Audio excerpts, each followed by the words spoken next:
Hello, it's Ned Milburn here, guitar builder and repairman, amongst other things, here in Dartmouth, Nova Scotia.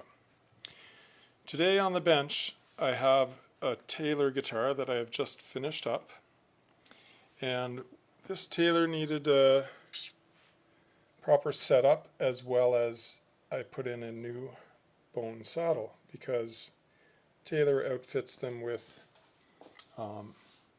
Tusk saddles to begin with.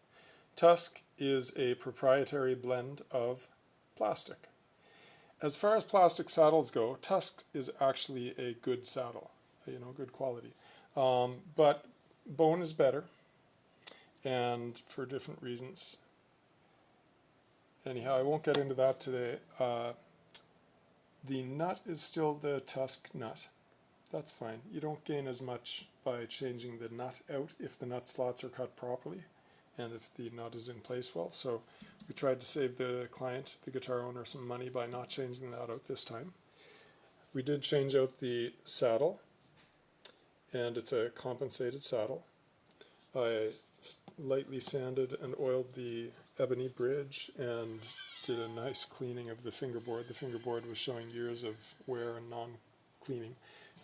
The fellow had just purchased this, so it wasn't his own fingerware or finger gunk and whatnot, but it got a full cleaning and fret polish and took away the fret grooves that were in there. And the main thing that this guitar needed, other than a full setup and new saddle, is it needed a neck reset. Now, for people who are familiar with Taylors, I believe they call this the Taylor NT neck joint. I believe that stands for New Technology.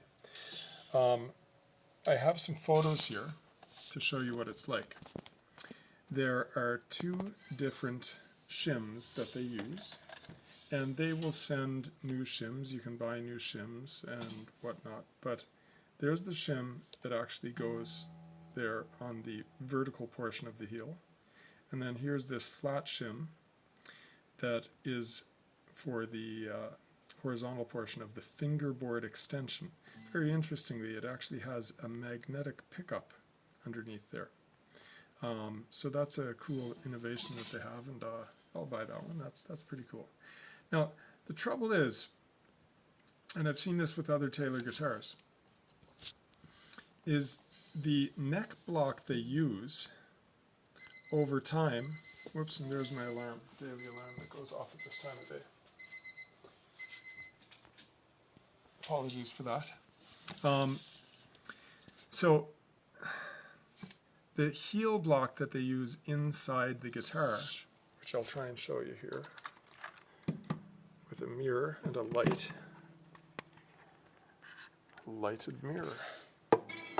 This is my nice new tool that I got, which is really kind of nice. So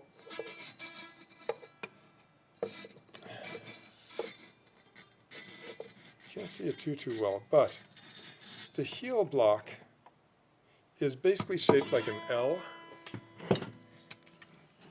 So if we go here, sorry about poor camera work. I'm not going to get points for being a good cameraman. So the horizontal portion of the heel block, the interior heel block, is moderately thin, and then the vertical portion of the heel block is thicker. But, whoopsie, here's the thing. That L-shaped heel block, if I can do this, L-shaped heel block, over time, it stretches, it bends, it moves. It's not strong enough to stay in one perfectly geometrical, contiguous, non-moving shape. So that has moved. So what does that do? That results in, if I come back to the guitar here, we have the neck portion of the guitar, the main neck portion. Then we have the fingerboard extension. Now the fingerboard extension didn't move, but the neck portion raised up like this over time. So what you have then is you have a neck angle that's coming in like this and then coming up like this. So it actually puts a fold in the neck right about here actually. So the neck comes down and then comes up. I've seen this in other Taylor guitars as well. So what we did to sort out this guitar is, you know, Taylor likes to think that they're awesome with their NT neck joints and their shims that should be quote-unquote perfect. Well, they're perfect mathematically, but they're perfect if this heel joint doesn't move. But the heel joint or the heel block moves and warps. So if you use Taylor shims the way they instruct you to use them, you're going to get a wrong result in a lot of cases because of the fact that that interior heel block bends like this, right? It bends like this. Then if you use the shims to have kept that in the right angle, now you've got the fingerboard extension is ultimately going to still raise up. So the fingerboard extension was fine, but this vertical portion of the heel block had bent like this. So I just took the shim, the vertical shim, and I tapered it so it's narrower at the bottom. And what that did is it pulled back the neck portion, not the fingerboard extension portion. It pulled back the neck portion, and I kept the fingerboard extension clamped down or screwed down from inside. They have an Allen key hex nut inside there. And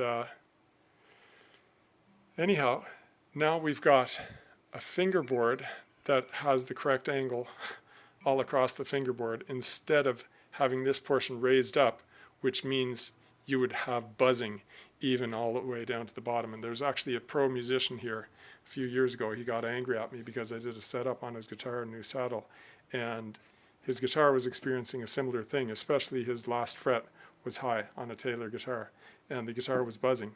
And spent a few hours with him in the workshop assessing that. And finally I showed him that, look, this portion of your guitar is wrong. So that's something that Taylor guitar owners, if you know about that, you got to find someone who can understand this stuff to do the work properly, and then you can have this remediated and properly remediated, not just the way that, I mean, Taylor, I even saw one of the instruction sheets that Taylor produced, and they said, sight along the neck to see the neck angle. Well, I'm sorry. The reality is that's foolish, because you can't sight along this neck properly without the nut being in the way. Okay?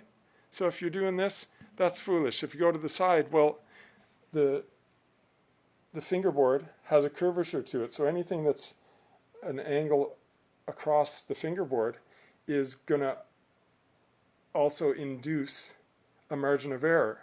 That's wrong. So I don't know what they were thinking. I've actually met, I think his name is Stephen Taylor, the head of Taylor Guitars, or he used to be. I met him at a guitar symposium years ago, 1997. And anyway, he's got some good ideas. They build some nice guitars, factory guitars, and they build a hell of a lot more guitars than I do. So in that sense, they're more successful than I. But the way to properly check a neck angle for its incidence is with a straight edge, and then you bring it to the bridge and see where it is going to either hit underneath the edge of the bridge or above the bridge. Now, Taylor uses a fairly thin bridge. Martin uses a thicker bridge for most of their guitars. But the other thing you have to look at is, in a guitar like this, it's very difficult to get a proper incidence measurement on a guitar when the fingerboard extension is raised higher than it should have been compared to the rest of the fingerboard. So if you have any questions, post them in the comments. I'll try to answer them. I hope the words that I said and the, showing my angles with my hand and whatnot, I hope that's been instructive for you guys. But there's something that's really important to learn about Taylor guitars. So if you're looking at a Taylor guitar wondering why is this portion of the fingerboard raising up at an angle that doesn't conform with the rest of the neck, it's because the interior heel block has actually warped. The vertical portion and the horizontal portion have opened up and warped, so they're no longer the 90 degrees or whatever they originally designed it to be. And again, quite simply, I cured this by tapering the interior heel shim, the vertical heel shim, tapering it down on the bottom, and that brings back the rest of the neck to match the incidence of the fingerboard extension, which was actually in a pretty good incidence. Okay, there you go. If you have any questions, post, please. Okay, bye for now.